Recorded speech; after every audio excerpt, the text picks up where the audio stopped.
शिवांगी, कुछ जानकारी मिल पाई एनआईए के हवाले से? क्या जानकारियां छन छन कर सामने आ पा रही हैं सचिन वाजे के खिलाफ? आखिर ऐसे कौन से सबूत हाथ लगे हैं जिसके बाद हो गई है उनकी गिरफ्तारी?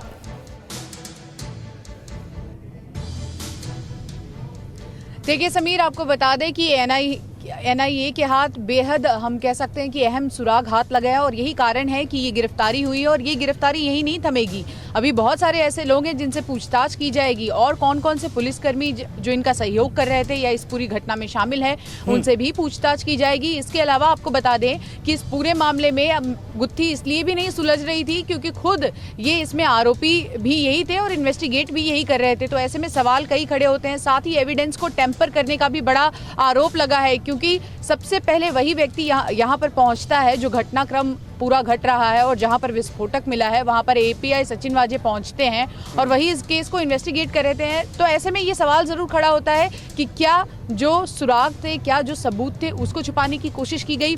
और अब इस पे राजनीति बहुत ज्यादा गर्मा इसलिए भी गई है क्योंकि हमने लगातार देखा था कि सरकार जो है वो बचाव कर रही थी सचिन वाजे का और खुद सूबे के मुख्यमंत्री तो ये तक कह गए थे कि क्या वो लादेन है जो उसके पीछे इस तरह से लोग पड़े हुए हैं। तो ऐसे में अब जवाब देना है, अब मुंबई पुलिस को भी जवाब देना है, सरकार को भी जवाब देना पड़ेगा। और साथ ही न सिर्फ मुंबई पुलिस बल्कि ठाणे पुलिस भी शक के घेरे में है और वहां पर भी कई पुलिसकर्मियों से पूछताछ की जाएगी।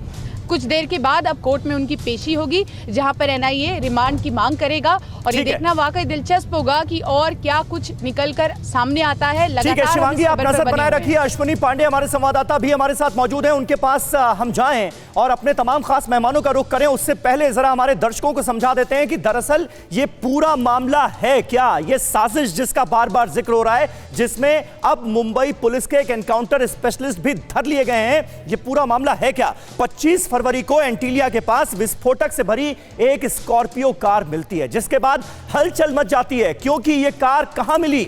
मुकेश अंबानी के घर एंटीलिया के बिल्कुल पास 200 मीटर की दूरी पर स्कॉर्पियो में जिलेटिन की 20 रॉड्स मिली, जिसके बाद हर कोई चौंक गया कि यह हो क्या रहा है और जो साजिश करता है वो करना क्या चाहते हैं।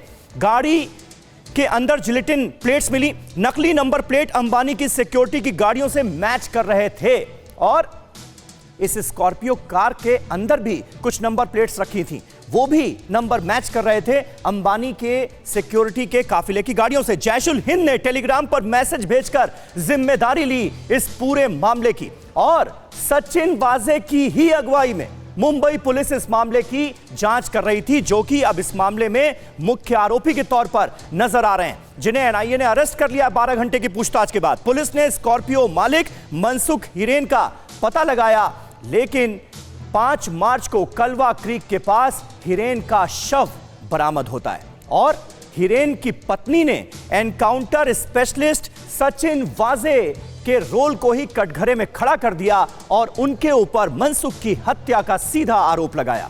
इसके बाद मामला जो है वो बिल्कुल बदलता हुआ नजर आया क्योंकि एक ऐसा पुलिस ऑफिसर इस केस की जांच कर रहा था जो कि इस मामले में खुद आरोपी है, यह जानकारी सामने आई। वाजे को हटाकर एनआईए ने जांच अपने पास ले ली इसी घटनाक्रम के सामने आने के बाद और अब एनआईए इस मामले की जांच कर रही है और सचिन वाजे को गिरफ्तार कर लिया गया है। अब देखिए कितने किरदार हैं इस केस के और कहां तक पहुंचता हुआ तार नजर आ रहा है। 25 फरवरी का वो दिन जब संदिग्ध कार मिलती है एंटीलिया से 200 मीटर की दूरी पर और इस कार में मिली जिलेटिन की छड़ें, यानी विस्फोटक बरामद हुए इस कार से। संदिग्ध कार का मालिक मनसुख हिरेन पाया गया। 5 मार्च को ठाणे में मनसुख हिरेन का शव मिलता है और उसी के बाद यह मामला और ज्यादा गंभीर हो जाता है। कार मालिक मनसुख की पत्नी सचिन वाजे पर हत्या का आरोप लगाती हैं और सचिन वाजे कौन? मुंबई पुलिस के एनकाउंटर स्पेशलिस्ट। तो ये तमाम आरोप लगे सचिन वाजे के ऊपर और उसके बाद 12 घंटे लंबी पूछताछ के बाद उन्हें गिरफ्तार कर लिया गया। फिक्र आपकी, सोमवार से शुक्रवार रात 9 बजे सिर्फ TV9 भारतवर्ष पर।